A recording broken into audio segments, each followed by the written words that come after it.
Sederhananya begini, kupu-kupu itu rezeki. Kupu-kupu itu ibarat uang, ibarat dunia, ibarat harta, ibarat kesehatan yang kita mau kejar. Cara nyari rezekinya gimana caranya? Karena itu kupu-kupu, maka yang kita lakukan adalah kita ambil jaring, kemudian kita tangkap itu kupu-kupu. Yang kita pelajari pun setiap hari di kuliahan, anak-anak didik kita, anak-anak kita semua dididik untuk pertama bisa punya jaring, kedua bisa cekatan dan gesit dalam menangkap kupu-kupu. Itu yang dari dulu diajari ke anak-anak kita. Sekarang ini model pembelajaran kita sekarang seperti itu, ngejar kupu-kupu. Kenapa? Kupu-kupu itu proyek, uang, harta, hal yang enak-enak segala macam itu dicarinya dengan cara seperti itu. Akhirnya apa yang terjadi? Semuanya ngejar kupu-kupu. Pas ditangkap, dimasukin dalam sangkar, senang. Kemudian besoknya lebih terampil lagi. Karena udah terampil, akhirnya bukan satu jaring, dua jaring diambil, masuk 4 kupu-kupu masuk dalam sangkar. Besoknya begitu lagi, 5 kupu-kupu masuk dalam sangkar. Besoknya lebih terampil lagi, cabang bisnisnya makin banyak, 10 jaring diambil, 100 kupu-kupu sekali ambil, masukin dalam sangkar. Sekarang pertanyaannya, setelah kekumpul 1000 kupu-kupu di dalam sangkar, 1000 kupu-kupu sudah ada di dalam sangkar. Lalu kemudian kita ingin bermain dengan satu kupu-kupu. Ingin bermain dengan satu kupu-kupu. Kita mulai buka pintu sangkarnya, lalu kemudian kita pengen bermain dengan satu kupu-kupu. Gimana perasaannya, Pak? Halo? Ini masih pada hawa sahur. Terkumpul 1000 kupu-kupu di dalam sangkar, lalu kemudian kita pengen buka pintunya. Pas dibuka pintunya, ya keluar semua. Perasaan apa yang ada pada saat itu? Perasaannya, apa perasaannya? Galau, khawatir, cemas, takut, gelisah. Itulah dunia. Itulah dunia. Kita selama ini, anak-anak kita, belajar yang tinggi. Buat apa, Pak? Buat supaya kamu dapat nilai tinggi. Terus, supaya kamu bisa kerja. Terus, supaya kamu bisa nikah. Terus, semuanya diajarinya untuk apa? Untuk bisa ngambil kupu-kupu. Tapi, anak kita bingung. Bahagianya di mana? Pas mau dinikmati, kemudian dia mulai buka pintunya, kok saya nggak bahagia? Maka, kalau mau bermain dengan kupu-kupu, kenapa tidak bangun taman? Kalau mau dapetin kupu-kupu dan bermain dengan kupu-kupu, kenapa tidak bangun taman? Cuma caranya berbeda, alatnya juga berbeda. Yang satu ke atas, yang satu ke bawah. Dia mulai cangkul, pelan-pelan, masukin benih, dijagain, disiramin, dipupukin, lalu kemudian tangkainya mulai muncul, lalu kemudian daunnya muncul, bunganya muncul. Pas bunganya muncul, kebahagiaan terus berlipat. Ketika kupu-kupu itu datang, kupu-kupu udah pasti datang kalau ada bunga. Udah sunatullah. Kalau udah ada bunganya, itu kupu-kupu pasti datang. Sekarang pertanyaan saya, ketika ada satu kupu-kupu dan kita bermain dengan kupu-kupu itu, ada gak perasaan yang tadi? Ada? Resah, galau, gelisah, cemas, ada? Halo? Udah gak ada ya? Begitu yang harusnya dilakukan untuk mencari rezeki. Cuma selama ini yang kita lakukan adalah ngambil kupu-kupu dan gak punya taman. Akhirnya apa yang terjadi? Malam hari galau. Kenapa? Kupu-kupu hilang. Dicuri, hilang. Hilang handphone, galau. Diputus pacar, besok bunuh diri. Anak-anak kita sekarang, jangan sembarangan Bapak Ibu. Mungkin zaman-zaman kita, ini saya mulai memahami psikologi anak-anak kita sekarang. Mereka hilang loh Pak. Hilang mereka, kebahagiaan hilang. Mereka berpikir bahwa kebahagiaan itu bisa didapat di gadget, di dubsmash. Tahu dubsmash? Instagram, ya. Itu mereka mulai dapatkan kebahagiaan di situ. Itu semua. Maka hati-hati, anak-anak sekarang itu mulai hilang tamannya. Mereka nggak punya taman, yang mereka kejar adalah kupu-kupu. Ketika mereka kejar, kupu-kupunya hilang, malam datang, kupu-kupu hilang. Anak-anak sekarang nggak ada yang kuat nahan cobaan Pak. Nahan ujian, nahan musibah. Anak-anak sekarang itu galaunya luar biasa. Maka hati-hati, mungkin dulu kita masih ada sedikit sisa-sisa taman. Tapi sekarang anak-anak sekarang kita mulai harus merubah gaya kita. Makanya sekarang semua pada kebingungan. Coba Bapak Ibu perhatikan, lulusannya kimia, tapi malah kerjaannya yang lain. lulusannya arsitek tapi kerjaan yang lain. Pernah ada yang perhatiin itu? Berapa banyak orang yang kerjaannya sekolahnya A, pekerjaannya A? Sedikit sekali. Di Amerika datanya hanya 4%. Itu di Amerika yang link and match-nya bagus. Tapi di Indonesia, Masya Allah. Maka cara nyari rezeki sederhana. Gimana cara nyari rezeki? Bangun taman. Ini yang selama ini kita tinggalkan. Kita nggak punya taman. Akhirnya apa? Galau, gelisah, khawatir, cemas. Kita nggak punya taman. Yang kita cari kupu-kupu. Seneng banget tuh, ada orderan, ada project, ada harta, apa segala macam datang. Tapi kita mau beli sesuatu, beli mobil aja. Pas mau beli mobil, sebelum tuh mobil masuk, kita bikin sangkarnya dulu. Kenapa? Karena takut kalau kupu-kupunya hilang. Tuh. Nah, terus gimana dong?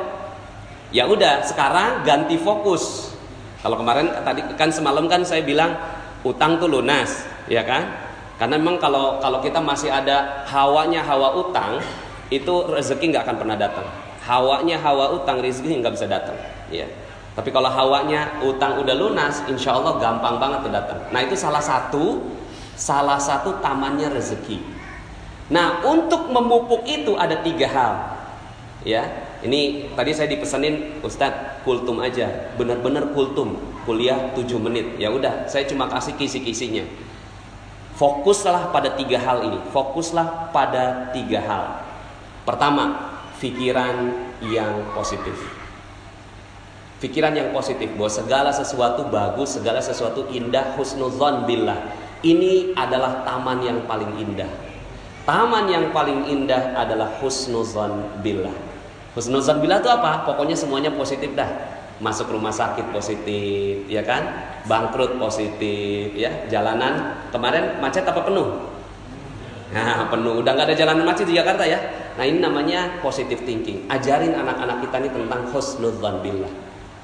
Kalau anak-anak kita berhasil mendapatkan ini, maka ini adalah sebuah kebahagiaan yang luar biasa. Yang perlu dicari ini positive thinking. Positive thinking. Yang kedua, ketenangan jiwa. Ini yang perlu dikejar.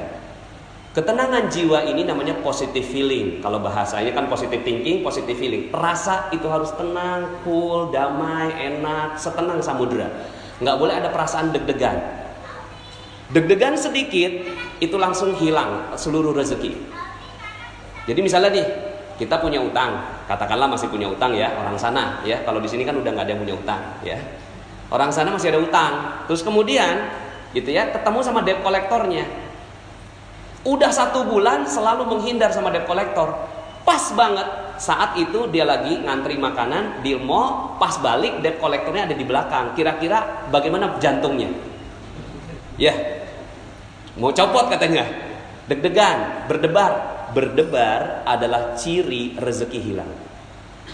Berdebar, jantung berdebar itu ciri bahwa kita tidak punya rezeki lagi. Tamannya hilang.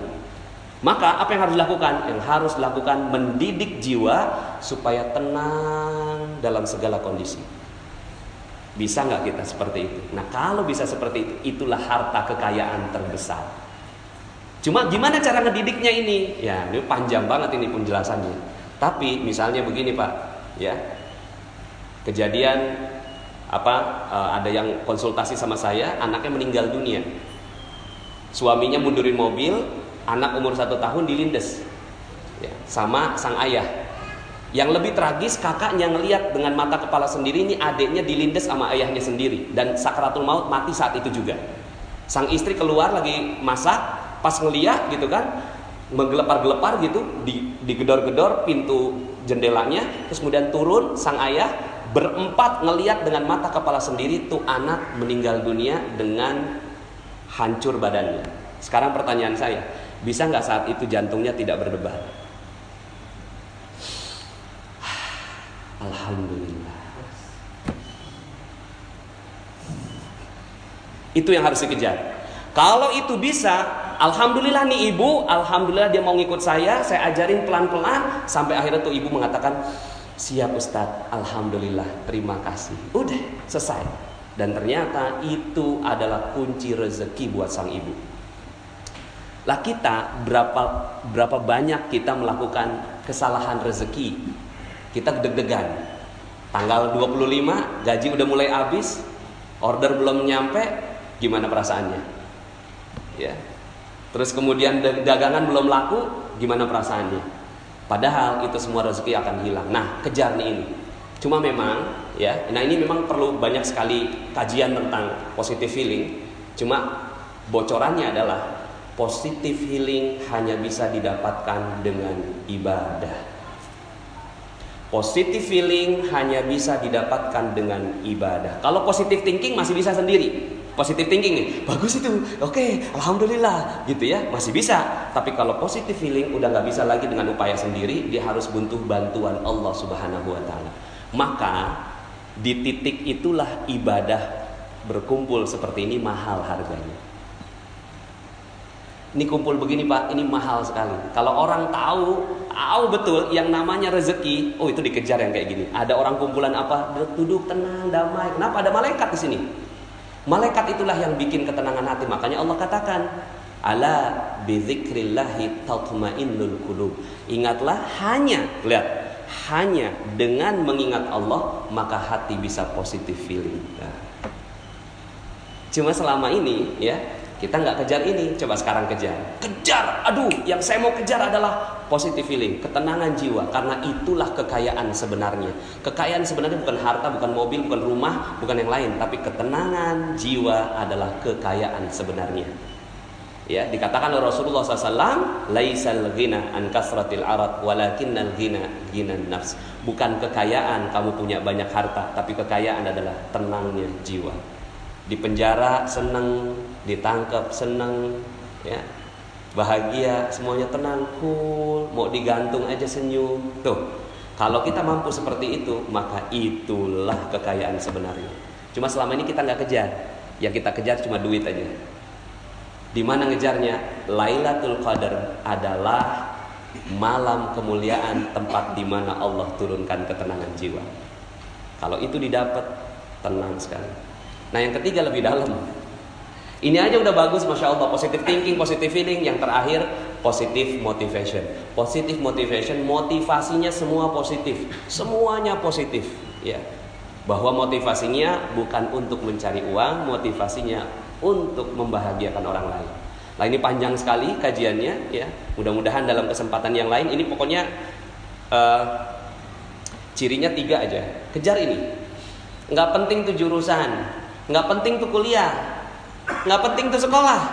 Bener, nggak penting. Kalau sekolah nggak ngajarin 3 hal ini, berarti sekolah itu nggak penting. Makanya sekarang ini muncul adanya gerakan anti sekolah.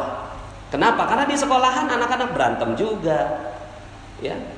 Tapi bukan berarti bahwa saya anti sekolah, tidak. Kalau di sekolahan ini mengajarkan 3 hal ini, maka sekolah itu perlu dikejar. Tapi kalau sekolahan ini nggak ada yang kayak gini, nggak ada 3 hal ini, yang diajarin cuma matematik, fisika, kimia, biologi, arsitektur, ya, kemudian astronomi, itu dia berarti ngajarin kupu-kupu.